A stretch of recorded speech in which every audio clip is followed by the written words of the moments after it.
கதைகள் சுட்டி கதைகள். சோழபுரம் ஒரு சின்ன கிராமம்.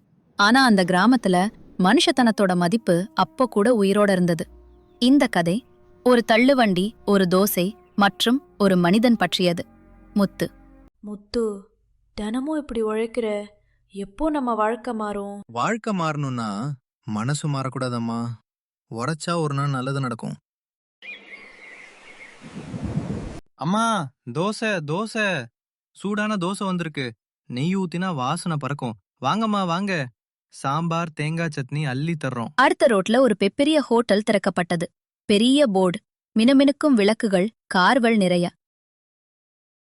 சந்தை ஓரத்துல 2 ஊர் மக்கள் முத்துவோட கடைய பத்தி பேசிக்கிட்டாங்க. தோசை நல்லாத்தான் இருக்கு, ஆனா உன் கடைக்கு மட்டும் கூட்டமே வரமாட்டேங்குது முத்தையா.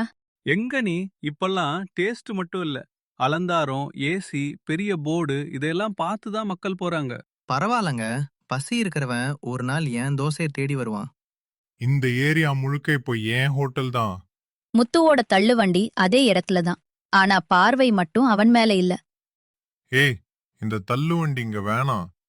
சார், நான் பல வருஷமா இதே இடத்துல தான் நிக்கிறேன். இப்போ இங்க பெரிய ஹோட்டல் வந்திருக்கு. இந்த ஏல தள்ளுவண்டி எல்லாம் இங்க செட் ஆகாது.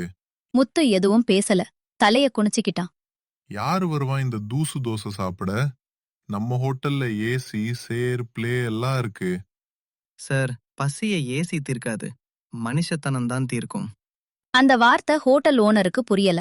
அவ சிரிச்சுக்கிட்டே போயிட்டான். ஒரு நாள் மழை பெய்யற நாள், சந்தை வெறிச்சோடி. அதே நாள் ஒரு கவர்மெண்ட் எக்ஸாம். அந்த சின்ன பையன் காலையில இருந்து ஒரு வாய் சாப்பாடும் இல்லாம எக்ஸாம் எழுத போறான். இந்த எக்ஸாம் என் வாழ்க்கைய மாத்தும். எக்ஸாம் சென்டர் பக்கத்துல அவனுக்கு தலை சுத்தல், கால்கள் நடுங்கின. ஐயோ, அங்க யாரும் ஒரு பையன் ஒரு மாதிரி வரானே.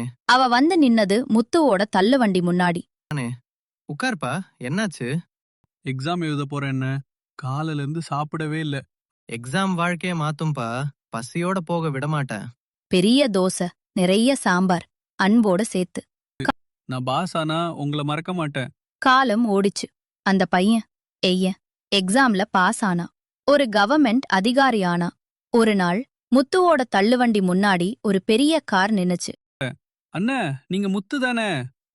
ஆமாப்பா, நீ யாரு?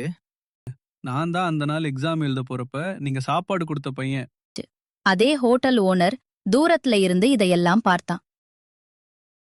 அதே ஹோட்டல் ஓனர் தூரத்துல இருந்து இதையெல்லாம் பார்த்தான். அன்னைக்கு இவரு எனக்கு சாப்பாடு கொடுக்கலனா இன்னைக்கு நான் இங்க இல்ல. யாரையும் பணத்தை வைத்து ஒப்பிடாதீங்க.